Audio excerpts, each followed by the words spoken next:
Hello friends! Today's lesson is on multiplication of fractions by a fraction. Okay, we are going to start out with 4/9 taken 1/2 times. So if we were to have 4/9 taken one time, that would be 4/9, right? We are doing 4/9 taken 1/2 times. I also want to remind everyone that was at the lesson this morning that we are going to replace this multiplication sign with the word of. So we're going to find 4/9 of 1/2, or we're going to find 1/2 of 4/9. Okay, so let's do it. I need my ninths. Here are my fraction circles. This is our ninths family. So let's take out 4/9. Let's fix my 4. Here's 1/9, 2/9, 3/9, 4/9, taken 1/2 times. So this is our 4/9, and we want to find half of it. Well, this is 1/2 of 4/9, and this is 1/2 of 4/9. If I take this away, that gives us our answer. 2/9.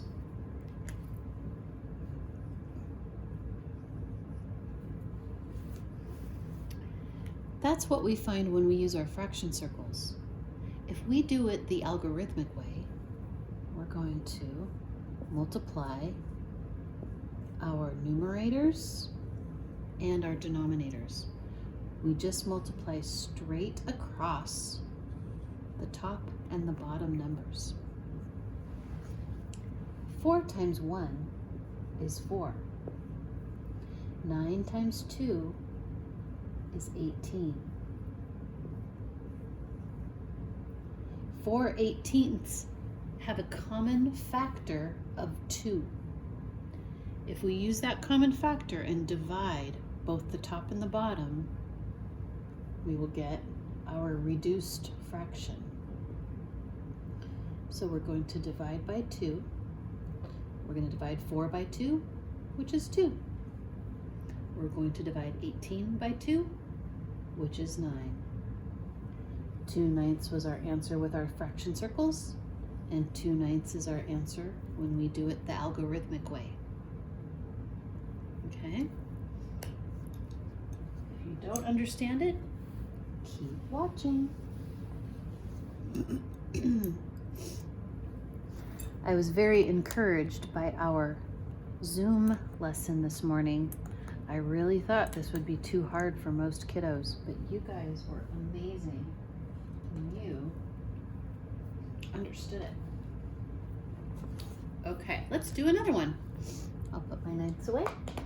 Let's do 1/3 times 2/3. Okay, remember, we're going to say, what is 1/3 of 2/3?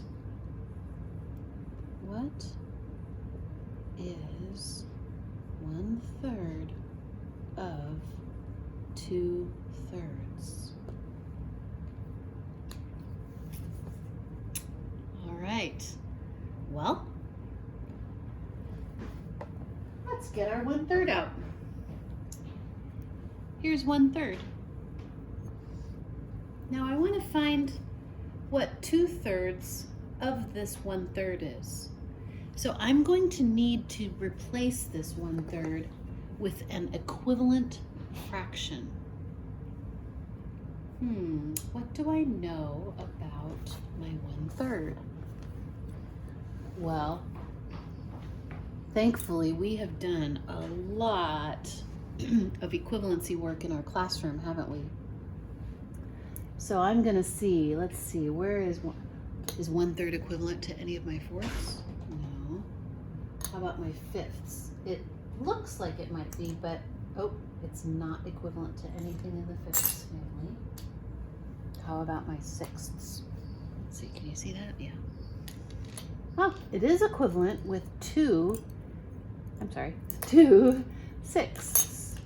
So let's try this. Let's try 2 sixths times 2/3. Can I find 1/3 out of these? Nope, I can't, because there are only 2. There are not 3 parts. So let's keep trying. So 2 sixths is not an equivalent that will work with this problem. How about my sevenths? Oh, let's see. Oh, that's too large. Let's take out another one. Okay, so 1/3 is not equivalent with any of my sevenths. Parents, this is how we do it in our classroom. We literally go through each circle and we practice what is equivalent and what is not, because I want them to have a firm grasp of what equivalent means. So now we're in the eighths family. Well, 1/3 is bigger than 2/8, but it's smaller than 3/8. So it is not equivalent. How about our ninths family? 2/9 would be too small. What about 3/9? Let's see. 3/9 is equivalent to 1/3. We can prove that. See? 3/9 is filling up the exact same space that 1/3 fills up. 1/3 fills up the exact same space that 3/9 fills up, which means 3/9 is equivalent to 1/3. So now, can I find out what 1/3 or 2/3 of 1/3 is? So here's 1/3 and here's 1/3, right? But this 1/3 is divided into 3 parts, which means I can take out 2 of those parts. So here's 1/3 of 1/3. Here is 2/3 of 1/3.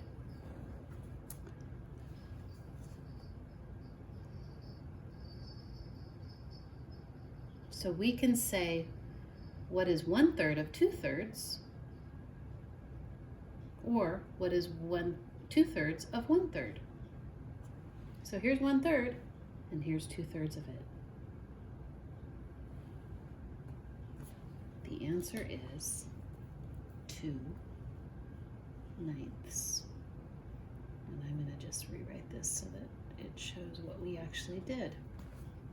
It doesn't matter either way. We can go either way. We can go 2/3 of 1/3 or 1/3 of 2/3. The answer will always be the same. And remember, the algorithm is multiply the numerators,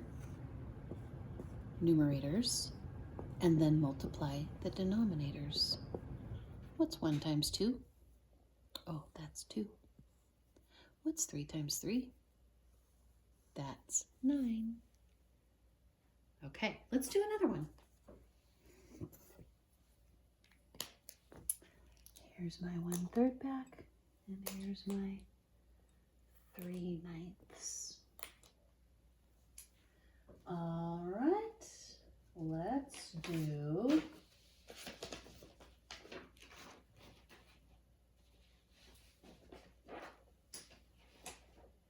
one half times 1/2.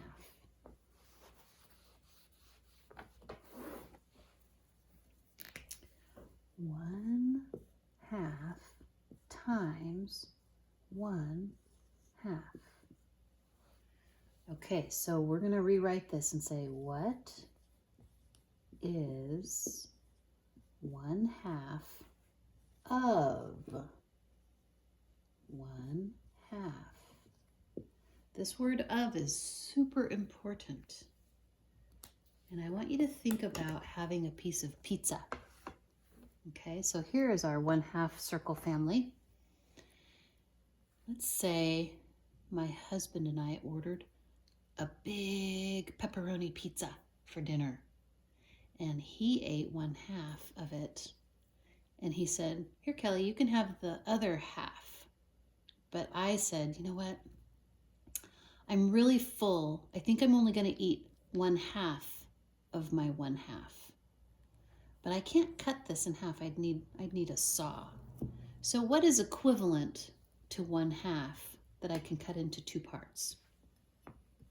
Well, we know that our fourths family, if we have 2 of them, that is equivalent to 1/2, isn't it?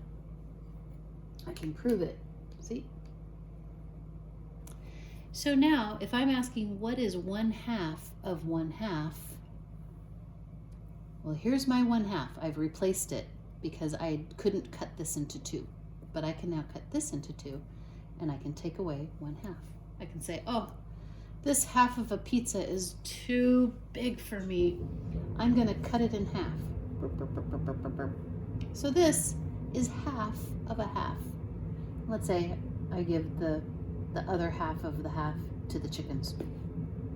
How much did I eat? I ate 1/4, right?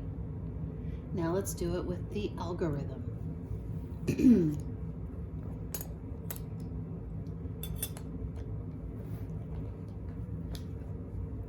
algorithm is that we multiply the numerator and we multiply the denominator.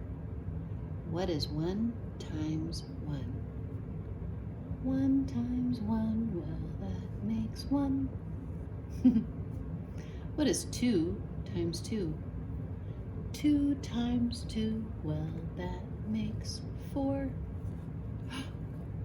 Did we just prove that 1/2 of 1/2 is 1/4? We did. Boys and girls, that is how we find the answers to multiplication of a fraction by another fraction. We turn the multiplication sign into the word of. We multiply the numerators. We multiply the denominators. If we need to reduce, we think about the common factors, and then we divide the numerator and the denominator by the common factor. Okay, let's do one more. Let's do 2/6 multiplied by 1/2. All right, we have 2/6 multiplied by 1/2. And we should rewrite that. What is 1/2 of 2/6? Okay, let's get out our 2/6. Here's our 6 family. Here's 2 of them. Now I need to cut this in half. What's my answer? Half of 2/6 is 1/6.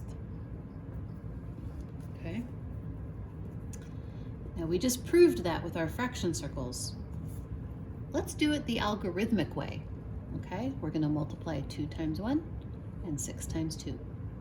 2 times 1 is 2. 6 times 2 is 12. That looks different than this. Uh-oh. It's the same though. What's our greatest common factor between 2 and 12? 2. Because the factors of 2 are just 1 and 2. The factors of 12 are 1, 2, 3, 4, 6, 12. Those are all the numbers that go into 12. 1 goes into 12 12 times. Remember this? We made rainbows.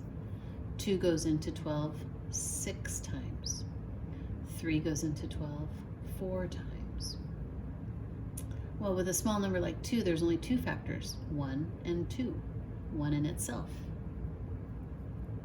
Once we have found our factors, we circle the common factors.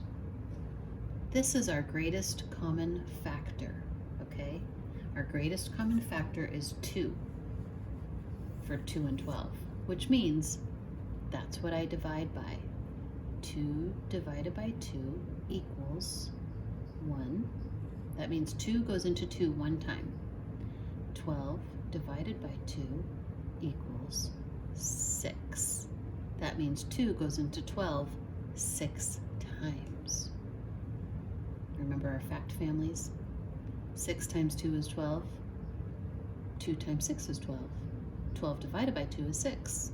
And 12 divided by 6 is 2. So either way, we get the same answer. The answer is 1/6. Okay.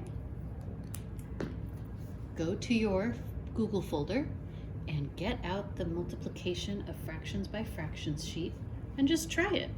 Try them out. See what happens. The answer key is attached, so you can always check your answers. If you need to do them over and over again to get the right answer, go for it. All right, friends. Happy practicing.